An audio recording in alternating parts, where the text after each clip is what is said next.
तो आज की जो वीडियो होगी बहुत ज़्यादा स्पेशल वीडियो होगी। इसमें हम इंडियन ज्योग्राफी से रिलेटेड कुछ चीज़ देखेंगे और ख़ास करके ये एग्ज़ाम में सवाल आता है। 10 से 15 नंबर क्वेश्चन का आंसर हम लोग हल करेंगे और इस तरह का क्वेश्चन आता रहता है, आता रहेगा और आ चुका है, ठीक है, बहुत बार। ये इंडिया का मैप है। आप सबसे पहले जान लीजिए कि मैप 3 प्रकार का होता है। ये है फिज़िकल मैप, ठीक है। इसको क्या बोलेंगे? फिज़िकल मैप, जिसको हिंदी में बोला जाता है भौतिक मैप, ठीक है। फिज़िकल मैप में क्या है? उसके बाद जो है आप इस साइड देखिए, ये है पॉलिटिकल मैप, जिसमें बॉर्डर है ना, कौन सा बॉर्डर कितना बड़ा है, एरिया, क्षेत्रफल, ये सब इसमें दिखाया जाता है पॉलिटिकल मैप में, ठीक है।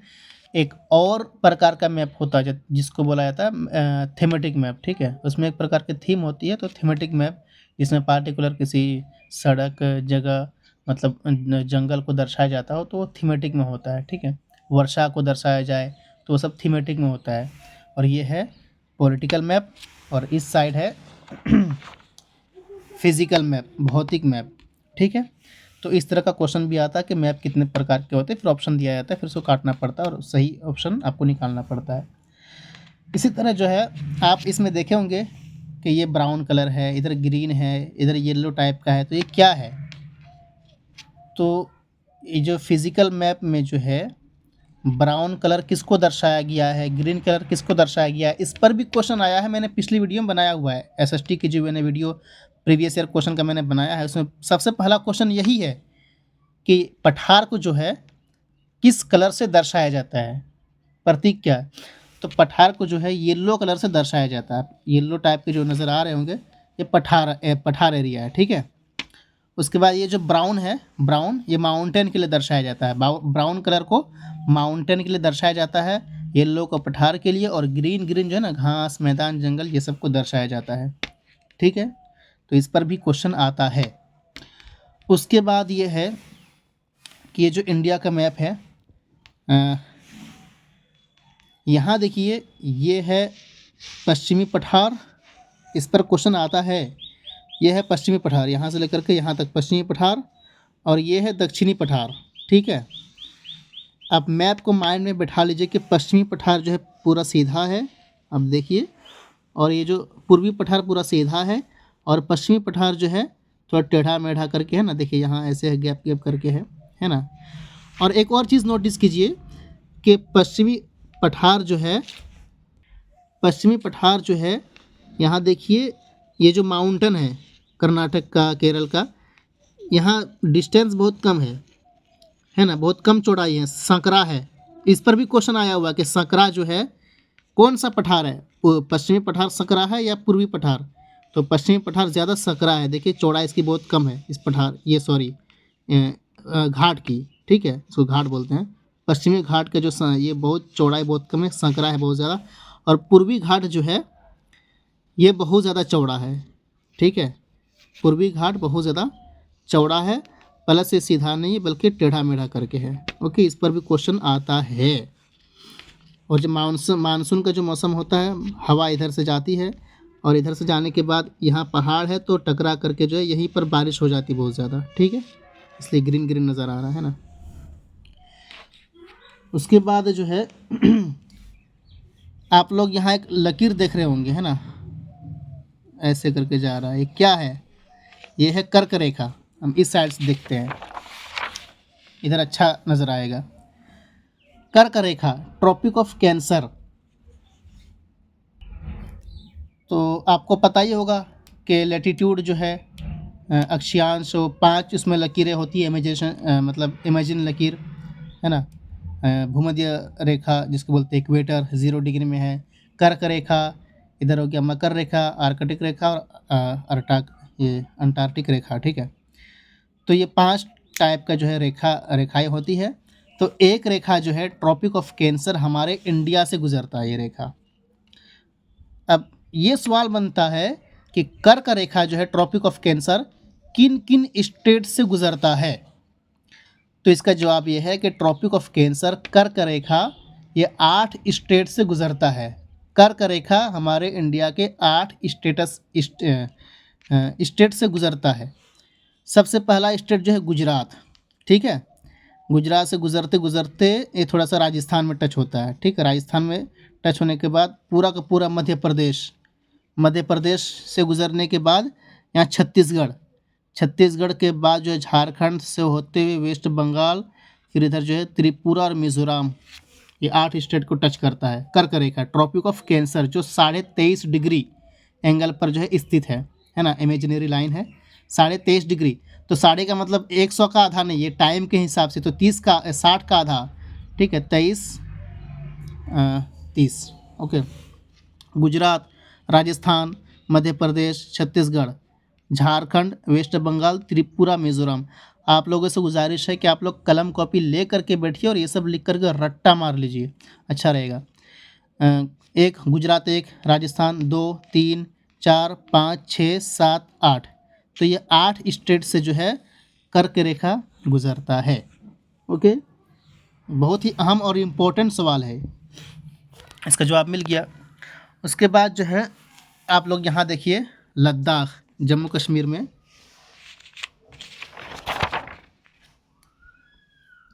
ये जो लद्दाख एरिया है लद्दाख का जो एरिया है ये वाला हिस्सा, ठीक है, इसमें क्या है, ये माउंटेन है, बहुत ज़्यादा ऊंचाई है, बहुत ज़्यादा ऊंचाई है। इसको बोला जाता है ठंडा रेगिस्तान, इसको ठंडा रेगिस्तान बोला जाता है। और यहाँ पर जो है बहुत ही पॉपुलर एक याक जानवर है, गाय टाइप का, उसको पॉपुलर जानवर यहाँ का है।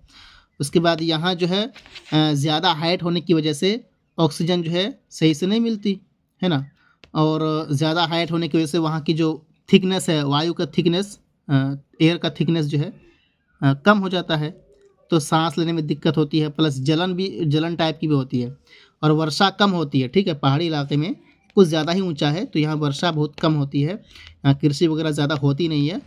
तो ये सब क्वेश्चन में एग्ज़ाम में आया हुआ क्वेश्चन है कि कृषि यहाँ होती है कि नहीं होती है, तो नहीं होती है, हाइट बहुत ज़्यादा है, वर्षा कम होती है इसीलिए। और ये ट्रॉपिक ऑफ कैंसर के उधर है, नॉर्थ साइड है ना, जिसको बोला जाता है शीतोष्ण कटिबंधीय, मतलब ये टेम्परेट है ना, टेम्परेट जोन, तो उसमें आता है ये, ठीक है। ठंडा ज़्यादा है, उसके बाद ठंडा का रेगिस्तान है, हाइट ज़्यादा है, ऑक्सीजन सही से कोई आदमी ले नहीं पाता, मतलब थकान वगैरह ज़्यादा हो जाती है ना, सांस फूलने लगता है, और एयर जो है थिकनेस कम होने की वजह से जो है, मोटाई कम होने की वजह से जलन जैसी होती है, सूरज की रोशनी जो है उसमें सूरज की जो तेज़ी होती है ना, डायरेक्ट शरीर पे जाके पड़ती है, ठीक है। लद्दाख ले। उसके बाद जो है एक और चीज़ समझिए, ये जो हिमालय है, द ग्रेट हिमालय, इसको भी 3 हिस्सों में बांटा गया है। एक सबसे पहला द ग्रेट हिमालय, ठीक है, द ग्रेट हिमालय, इसको 3 हिस्सों में बांटा गया है। एक हिस्सा हो गया सबसे उत्तर वाला। अब इसको भी माइंड में रखिए कि पहले कौन है, बाद में कौन है, लास्ट में कौन है। अगर हम उत्तर से देखेंगे, ठीक है, ये हो गया उत्तर वाला हिस्सा। अगर उत्तर से देखेंगे नॉर्थ से, तो सबसे पहले आएगा द ग्रेट हिमालय, ओके। उसके बाद आएगा हिमाचल, उसके बाद आएगा शिवालिक। अगर हम उत्तर से आएंगे तो ये 3 नाम लिख लीजिए। सबसे पहला है द ग्रेट हिमालय, फिर हिमाचल, फिर शिवालिक। अगर हम दक्षिण से जाएंगे, ठीक है, दक्षिण से जाएंगे तो सबसे पहले क्या आएगा, शिवालिक आएगा, है ना, शिवालिक आएगा, और फिर हिमाचल आएगा, फिर जाकर के द ग्रेट हिमालय आएगा। तो ये तरतीब जो है इसको याद करके रखिए कि नॉर्थ से आने पर क्या पहले मिलेगा, और साउथ से जाने पर सबसे पहले क्या मिलेगा, ओके।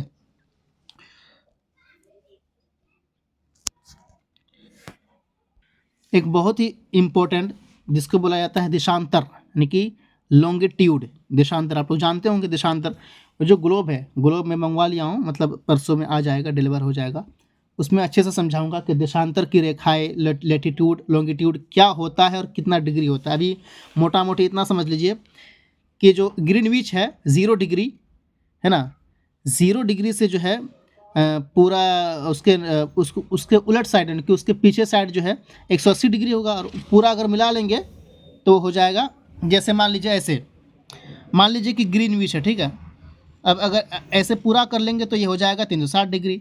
अगर हम सिर्फ इतना ही लेंगे, ठीक है, इतना, तो ये हो जाएगा 180 डिग्री, है ना। इतना कितना हो जाएगा 180 डिग्री, 180 डिग्री। तो ग्रीनविच से पूर्वी साइड जो हमारा इंडिया है तो कितने डिग्री पे है और कितने डिग्री पे ख़त्म होता है, ये भी क्वेश्चन है। तो हमारा इंडिया जो है ये वाला जो लकीर है यहाँ पर लॉन्गिट्यूड ऐसे होगा ना, ऐसे ऐसे है ना, ऐसे। तो लॉन्गिट्यूड जो है ना यहाँ से यहाँ तक कितना डिग्री है, तो यहाँ से यहाँ तक जो है 29 डिग्री है। शुरू होता है 68.7 से, 68 मान लीजिए 68 डिग्री, ठीक है, 68 डिग्री से, और एंड होता है आपका जाकर के 97 डिग्री पे, यानी कि लगभग 2 घंटे का फ़र्क होता है। अगर यहाँ पर सूरज जो है 4 बजे सुबह उठ जाए तो यहाँ पर 6 बजे सुबह सूरज उठेगा, इसलिए कि 1 डिग्री में कितना 4 मिनट होता है, ठीक है। 15 डिग्री में 1 घंटा, 15 चौके 60, तो 29 डिग्री में क्या होगा 1 घंटा 56 मिनट, यानी कि लगभग 2 घंटा का फ़र्क होता है लॉन्गिट्यूड देशांतर में, ठीक है। तो इतना मोटा मोटी याद रखिए, परसों जो है ग्लोब आ जाएगा तो उसमें अच्छे से डिटेल से बताएंगे लैटिट्यूड और लॉन्गिट्यूड, देशांतर अक्षांश, ठीक है। और जो इंडिया का टाइम जोन है, इंडिया में एक ही टाइम जोन चलता है। और रूस जो है सबसे बड़ा देश है पूरी दुनिया का, रूस, जिसका क्षेत्रफल कितना 1,70,00,000 किलोमीटर। रूस के बाद कौन सा देश है, कनाडा है, फिर चीन है, फिर अमेरिका है ना, उसके बाद ब्राज़ील है, ऑस्ट्रेलिया है, इंडिया है। तो रूस में जो है ना, जैसे हमारे इंडिया में एक टाइम जोन है, रूस में 11 टाइम जोन है, इसलिए कि वो नॉर्थ पोल के एकदम बिल्कुल करीब है ना, तो वहाँ 11 टाइम जोन है। अगर कोई बंदा जो है, मान लीजिए ये रूस है, अगर रूस के इस सिरे से जो है इस सिरे में जाएगा ना तो 11 बार उसको अपना घड़ी का टाइम चेंज करना पड़ेगा। और इंडिया में क्या, इंडिया में एक ही टाइम जोन है, यहाँ एक टाइम जोन गुजरता है 82.5 डिग्री, ठीक है। 82.5 डिग्री पे जो टाइम होगा उसी टाइम को इंडिया में माना जाता है, जो इलाहाबाद से होकर गुजरता है। 82.5 डिग्री में जो टाइम बंधा हुआ है वही एक ही टाइम पूरे इंडिया में चलता है, एक ही टाइम जोन है इंडिया में।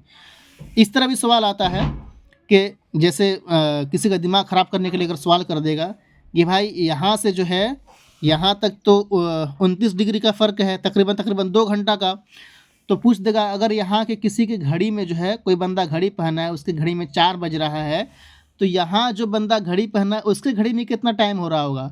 अब ज़्यादा दिमाग लगाओगे कि इतना जो है इतना डिग्री का ये फासला है तो 2 घंटा का फ़र्क आएगा, तो यहाँ 4 बज रहा है तो यहाँ 6 बजेगा, नहीं, इंडिया का एक ही टाइम जोन है। तो अगर यहाँ कोई बंदा घड़ी पहनना है जिसके हाथ में जो है उसमें 4 बज रहा है तो यहाँ पर भी 4 ही बजेगा, ठीक है। इसलिए कि टाइम जोन इंडिया के क्या है, एक ही टाइम जोन है, 2 टाइम नहीं है, एक ही टाइम है। रूस का सबसे ज़्यादा है 11 टाइम जोन, इंडिया का सिर्फ एक ही टाइम जोन है, यहाँ से एक लकीर गुजरती है, उसी को इंडिया में टाइम माना गया है, ठीक है। अब इस तरह भी क्वेश्चन आता है, आप लोग यहाँ देख रहे होंगे ये जो पहाड़ है अरावली पहाड़, ये जो भी न्यूज़ में बहुत ज़्यादा है, इसको काटने की बात हो रही है, पता नहीं क्या क्या बात हो रही है। तो क्वेश्चन आता है कि अगर हम नॉर्थ यानी कि उत्तर पश्चिम से अगर हम इंडिया को बांटेंगे दक्षिण में तो क्या क्या चीज़ें बीच में आएंगी। तो सबसे पहले आएगा इंडिया मरुस्थल यानी कि रेगिस्तान, फिर अरावली पर्वत, फिर जो है मध्य प्रदेश का हिस्सा विंध्य, फिर आएगा पठार, फिर जाकर के पूर्वी घाट। अगर हम उत्तर पश्चिम से लेकर के दक्षिण पूर्व में आए, अगर हम दक्षिण पूर्व से उत्तर पश्चिम में जाए तो सबसे पहले पूर्वी घाट है ना, फिर जाकर के पठार, विंध्य और अरावली पर्वत और जाकर के राजस्थान। तो ये इंडिया का ज्योग्राफिकल फिजिकल मैप है, ठीक है। चलिए एक और क्वेश्चन कि इंडिया का सबसे बड़ा स्टेट कौन सा है। तो इंडिया का सबसे बड़ा स्टेट राजस्थान है, जिसका क्षेत्रफल लगभग 3,44,000 किलोमीटर है, ठीक है। ये राजस्थान सबसे पहले में है। उसके बाद जाकर के मध्य प्रदेश है जिसका क्षेत्रफल 3,08,000 किलोमीटर, फिर महाराष्ट्र है जिसका क्षेत्रफल 3,07,000 किलोमीटर है ना। हमारा प्यारा झारखंड जो है 15वें नंबर में आता है, इसका क्षेत्रफल कितना है, लगभग 79,000 शायद इस तरह है, ठीक है झारखंड। तो ये सारी चीज़ें हैं, इसमें बहुत सारा क्वेश्चन का आंसर निकल गया। एक और रह गया, यहाँ देखिए ये है अरबियन मतलब पश्चिम अरब सागर, ठीक है, अरब की घाटी, ठीक है। और यहाँ बे ऑफ बंगाल, ठीक है। तो और इधर है आपका जाकर के हिंद महासागर। ओके, तो हिंद महासागर जो है 3 नंबर में आता है। अगर कोई पूछे कि भाई सबसे बड़ा समुद्र कौन सा है, तो सबसे पहले पैसिफिक ओशन, जिसको बोलते हैं प्रशांत महासागर। अब प्रशांत महासागर कितना बड़ा है, मैप में ग्लोब में मैं दिखाऊंगा। मतलब 1/3 हिस्सा भाई, अगर आप मैप को लोगे ना तो एक साइड से पूरा का पूरा समुद्र ही नज़र आता है। ठीक है, पैसिफिक ओशन सबसे बड़ा है, प्रशांत महासागर, फिर है अटलांटिक महासागर, है ना, और फिर जो है हमारा ये हिंद महासागर है। ठीक है, इंडियन ओशन। तो 3 नंबर में इंडियन ओशन है, और इसका जो शेप है ट्रायंगल शेप का है। ठीक है, इस पर भी क्वेश्चन आ सकता है। ये सारी चीज़ें हैं, अच्छे से लिख लीजिए भाई, जब भी वीडियो बनाए लिख लीजिए, वीडियो देखते समय लिख लीजिए, उसको पढ़िए, पढ़ते रहिए। याद नहीं हो रहा तो रट्टा मारिए, रट्टा मार के याद कीजिए, इसलिए कि एग्ज़ाम जो है बहुत नज़दीक है। Okay, thanks a lot.